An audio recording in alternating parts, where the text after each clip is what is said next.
പാലക്കാട് എലപ്പുള്ളിയിൽ സർക്കാർ മദ്യനിർമ്മാണത്തിന് അനുമതി നൽകിയ ഒയാസിസ് കമ്പനി സിപിഎമ്മിനും കോൺഗ്രസിനും പണം നൽകിയെന്ന് ബിജെപി. സിപിഎം പാലക്കാട് ജില്ലാ കമ്മിറ്റിക്ക് 2 കോടി രൂപയും കോൺഗ്രസിന് 1 കോടി രൂപയുമാണ് നൽകിയതെന്ന് ബിജെപി സംസ്ഥാന ജനറൽ സെക്രട്ടറി സി കൃഷ്ണകുമാർ ആരോപിച്ചു. സിപിഎം പാലക്കാട് ജില്ലാ കമ്മിറ്റിയുടെ അക്കൗണ്ട് വിവരങ്ങൾ പുറത്തുവിടാൻ ജില്ലാ സെക്രട്ടറിയെ വെല്ലുവിളിക്കുകയാണെന്നും സി കൃഷ്ണകുമാർ പറഞ്ഞു. അക്കൗണ്ടിൽ ഈ അടുത്ത ദിവസങ്ങളിൽ വന്നിരിക്കുന്ന കോടികൾ സംഭാവന കൈക്കൂലി പണമാണ്. ആരിൽ നിന്ന് എന്തിനു സ്വീകരിച്ചു എന്ന് പാർട്ടി വ്യക്തമാക്കണം.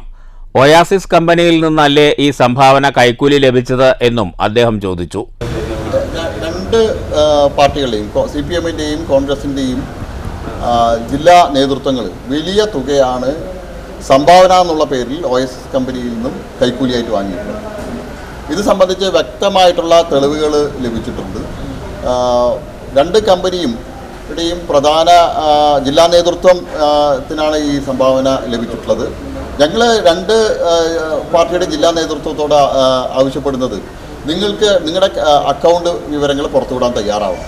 ഞാൻ പറയുന്ന ഈ ആരോപണം നിഷേധിക്കുകയാണെങ്കിൽ കഴിഞ്ഞ കുറച്ച് മാസങ്ങൾക്കുള്ളിൽ നിങ്ങൾക്ക് ലഭിച്ച സംഭാവനകളെ സംബന്ധിച്ചുള്ള വിവരങ്ങൾ പുറത്തുവിടാൻ തയ്യാറാവണം. നിങ്ങളുടെ രണ്ടും അംഗീകൃത രാഷ്ട്രീയ പാർട്ടിയാണ്, തെരഞ്ഞെടുപ്പ് കമ്മീഷനെ കണക്കുകൾ ബോധ്യപ്പെടുത്തുന്ന പാർട്ടിയാണ്.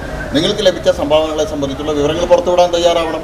ജില്ലയിലെ കോൺഗ്രസ് നേതാവിന് 25 ലക്ഷം രൂപ വ്യക്തിപരമായും കൈക്കൂലി ലഭിച്ചിട്ടുണ്ട്.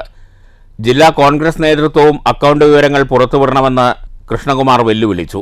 രാഹുൽ മാങ്കൂട്ടത്തിൽ സമരങ്ങളിൽ പങ്കെടുക്കാത്തതിൽ ദുരൂഹതയുണ്ട്. പുതുശ്ശേരിയിലെ സിപിഎം മുൻ ഏരിയ സെക്രട്ടറിക്ക് കൈക്കൂലിയായി കമ്പനി നൽകിയത് ഒരു ക്രിസ്റ്റ കാറാണെന്നും കൃഷ്ണകുമാർ ആരോപിച്ചു. ജനങ്ങളോടുള്ള പ്രതിബദ്ധതയുള്ള പാർട്ടിയാണെങ്കിൽ അതാണ് ചെയ്യേണ്ടത്.